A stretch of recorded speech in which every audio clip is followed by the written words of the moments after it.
क्या कोई दामाद अपने ही सास के साथ ऐसा रिश्ता बना सकता है कि पूरा परिवार बिखरने की कगार पर पहुंच जाए। सोचिए, एक खुशहाल परिवार, एक छोटी सी गलती और फिर ऐसा राज जिसने पूरे गांव को हिला कर रख दिया।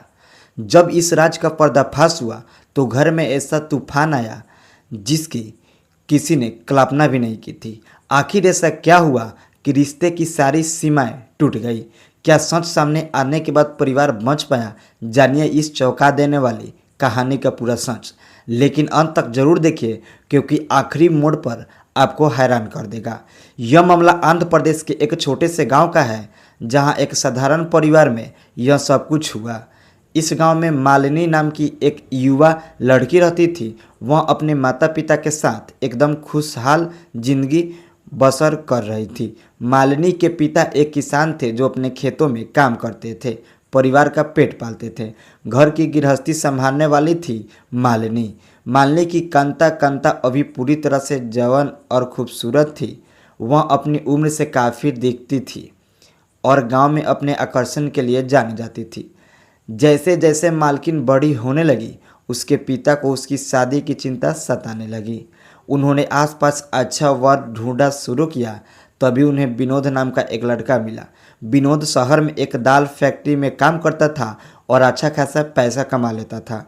जब मालिनी के पिता विनोद से मिलने गए तो वो उन्हें पहले ही नज़र में पसंद आ गए। लड़का देखने में सुशील और मेहनती था। बस फिर क्या था, दोनों परिवारों की रजामंदी से मालिनी और विनोद की शादी धूमधाम से तय हो गई। शादी के बाद मालिनी अपने पति विनोद के साथ ससुराल चली गई, मगर अब घर में कांता अकेले रह गई। उसका पति तो खेत पर चला जाता था, लेकिन कांता को घर में सन्नाटा खलने लगी। बेटी की कमी उससे खल रही थी। वह अक्सर मालिनी से फ़ोन पर बात करके अपना दर्द हल्का करती। कुछ दिनों के बाद कांता ने मालिनी को फ़ोन किया और बोली, बेटी तुम्हारी शादी हुई काफ़ी दिन हो गए हैं, लेकिन मेरा दामाद मुझसे मिलने कब आएगा? उन्हें देखने का मेरा बहुत मन है। मालिनी ने यह बात विनोद को बताई। विनोद ने सोचा सास की बात का सम्मान करना चाहिए। अगले ही दिन वह तैयार होकर अपने ससुराल चला गया। जब विनोद ससुराल पहुंचा तो कांता उसे देखकर फूली नहीं समाई। उसने अपने विनोद की जमकर खातिरदारी की, बढ़िया बढ़िया पकवान बनाए, खूब प्यार किया। रात हुई तो खाना खिलाकर विनोद को एक कमरे में आराम से सुला दिया। आधी रात का वक्त था। विनोद गहरी नींद में सो रहा था कि अचानक उसके कानों में कुछ अजीब सी आवाज़ें पड़ी। आवाज़ें आ रही थी उसके सास ससुर वाले कमरे से। विनोद सोच में पड़ गया। उसके सास ससुर तो काफ़ी उम्रदराज थे। आखिर उनके कमरे में ऐसी आवाज़ें क्यों आ रही है? कुछ देर तक उसने खुद को रोके कर देखा, लेकिन फिर उसने रहा नहीं गया।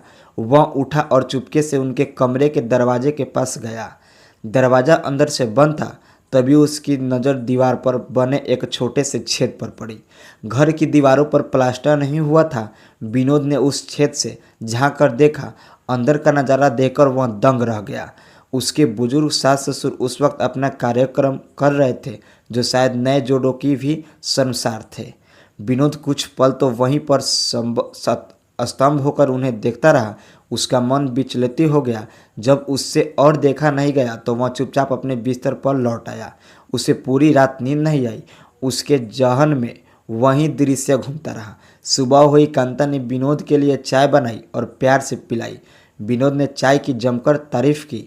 उसके बाद दिन भर रौनक रही। शाम हुई, खाना खाया गया और फिर रात आ गई। इस बार विनोद का ससुर खेत पर पानी लगाने गया और बोला, रात भर ट्वेल चलेगी, मैं कल सुबह लौटूंगा। अब घर पर सिर्फ कांता और विनोद थे। विनोद अपने कमरे में लेटा तो था, लेकिन उसे नींद नहीं आ रही थी। उसके सामने बीता रात का दृश्य घूम रहा था। उसका मन बेचैन हो उठा। आखिरकार वह उठा और धीमे धीमे डरते डरते कांता के कमरे की तरफ बढ़ गया। कांता गहरी नींद से सोई हुई थी। विनोद ने उसे धीरे से हाथ लगाया और जगाया। नींद खुलते ही कांता ने पूछा, इतनी रात को तुम मेरे कमरे में क्या करने आए हो? विनोद ने घबराते हुए कहा, मुझे बहुत भूख लगी है। कांता को उसकी बात पर हंसी आ गई। उसने कहा, दामाद जी, 2 घंटे पहले हमने आपको खाना खिलाया था। यह भूख नहीं, कुछ और है। कल रात जो तुम दीवार के छेद से झांक रहे थे मैंने देख लिया था। मैं समझ गई थी कि तुम्हें किस तरह की भूख लगी है। यह सुनते ही विनोद को समझ आ गया कि कांता को सब पता है। कांता ने बिना कुछ कहे अपनी तरफ से हरी झंडी दिखा दी। बस फिर क्या क्या था। देखते ही देखते दोनों एक दूसरे की आंखों में खो गए।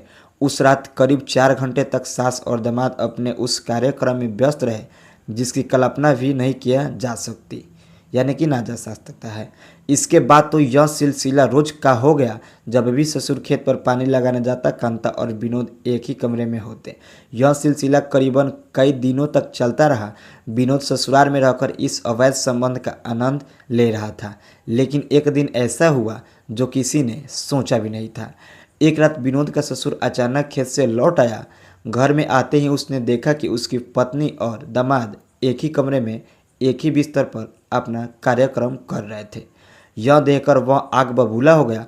गुस्से से कांपते हुए उसने विनोद को पकड़ लिया। वह चिल्लाया, तुम्हें शर्म नहीं आती? अपने ही सास का मुंह काला कर रहे हो। यह तुमने क्या किया? विनोद की तो जैसी सीटी फीटी गुम हो गई। शर्म से उसका सिर झुक गया। वह कुछ बोल नहीं पाया। बस उसी समय अपनी बाइक उठाई और रातों रात वहाँ से फरार हो गया। विनोद के जाने के बाद ससुर ने कांता को भी खूब खरी खोटी सुनाई। उसने कहा, वह तुम्हारे बेटे की उम्र का है, तुमने उसके साथ ऐसा खेल खेला, तुम्हें शर्म नहीं आई? कांता रोते हुए अपने पति के पैरों पर गिर गई और माफ़ी मांगने लगी। पति ने बड़ा दिल दिखाया और उसे माफ़ कर दिया। आखिरकार गांव की इज्जत और परिवार की नाक का सवाल था। दोनों ने इस राज को दबाने का फैसला किया और फिर से हंसी खुशी से रहने लगे। दोस्तों, यह कहानी हमने आपको सिर्फ इसलिए सुनाई ताकि आप जान सके कि कभी कभी रिश्तों की दीवारों के पीछे क्या कुछ चल रहा होता है। हमारा उद्देश्य किसी को दुखी करना नहीं, बल्कि आपको सतर्क और जागरूक करना है। इस घटना पर आपका क्या विचार है? क्या ससुर ने सही किया? माफ़ करके हमें कमेंट में ज़रूर बताएं। साथ ही आप इस वीडियो को किस शहर से देख रहे हैं ये भी ज़रूर बताएं। और ऐसे ऐसे वीडियो के लिए हमारे चैनल को सब्सक्राइब कर लीजिए और हमारे फेसबुक पेज को फॉलो भी कर लीजिए।